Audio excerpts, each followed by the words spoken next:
In today's video, I'm going to teach you about an introduction to API calls with Zapier. This tutorial will guide you through the process of integrating API calls specifically into a CRM, using HubSpot as our example.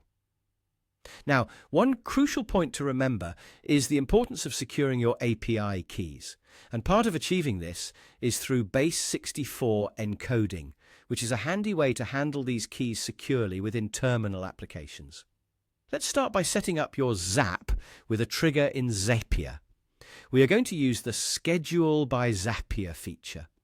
This allows you to customize the frequency for your API call. For this example, we'll be setting it to run daily at 4:30 p.m. Once you've configured your trigger, it's important to test it to ensure everything is functioning just right. A green check mark will let you know you've set it up correctly. And this little confirmation saves you from potential surprises later on. The next part of the process is creating a webhook action.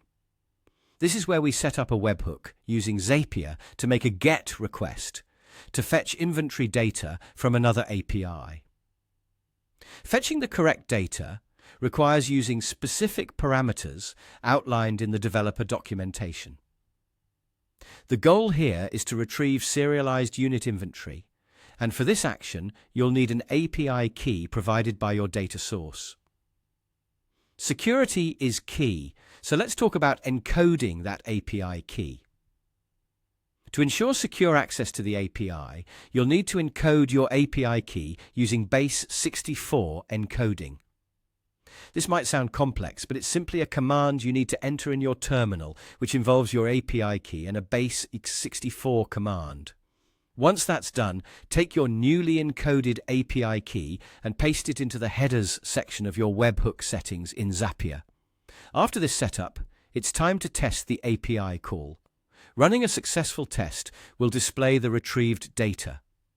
This step is crucial as it allows you to verify that the information being pulled from the API is accurate. Keep in mind the data returned will vary depending on the specific object you're requesting from the API. Now, it's time to map the data you've retrieved to the correct fields within HubSpot. I'll show you how to search for products using VIN and stock numbers, which lets you create or update products in HubSpot based on the incoming data. This ensures your inventory stays up to date.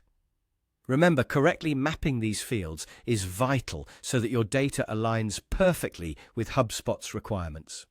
To wrap up, I encourage you to delve into the developer documentation of your particular tech stack for any specific API authorization needs. If you have questions, feel free to leave them in the comments and check out the link for consulting services if you need further assistance. Thank you for tuning in.